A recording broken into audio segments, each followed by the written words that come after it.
আমরা এই ছবিটির কিন্তু এটা শেষ টাচিং একটা অংশ। এখানে আপনাকে খেয়াল রাখতে হবে আমরা কিভাবে কাজ করছি, কোন কোন কালার কিভাবে দিচ্ছি।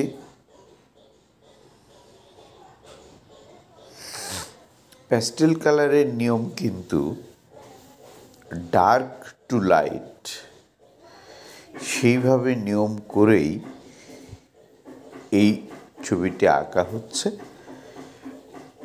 হঠাৎ করে দেখলেন যে বেশ খানিকটা হয়ে আছে, তারপর হ্যাঁ এর আগেরটুকু কিন্তু আছে, আর একটা পার্টি রয়েছে। অতএব আমাদেরকে সাবস্ক্রাইব করে সবগুলো পার্ট দেখতে হবে, কারণ ছবিটির আমি কোথাও কাটিং করে করি নাই। সো পার্ট পার্ট করে করেছি যাতে এগুলো দেখে সবাই খুব সুন্দর করে শিখতে পারে ও কাজটা করতে পারে। এখানে সূর্যের রিফ্লেকশন দেওয়া হলো।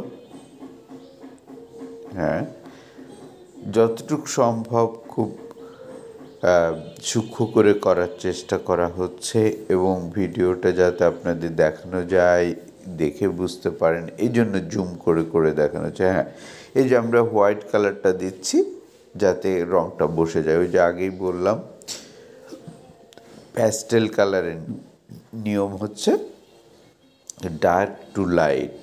এই যে হুট করে আমাদের কোথাও একটু ব্ল্যাক প্রয়োজন হতে পারে, দিলাম ব্ল্যাক, তো সর্বোচ্চ ডার্ক, কিন্তু সেখানে আমরা দেখেন এবার আমরা একটা লাইট কালার দিয়ে ওইটাকে বসিয়ে দিচ্ছি, যে ব্ল্যাকের থেকে ব্লু হচ্ছে লাইট কালার, এজন্য ব্লু দিয়ে বসিয়ে দিচ্ছি এবং ওইখানে ব্লুটাই প্রয়োজন, এই জন্যই আমরা এটা দিলাম।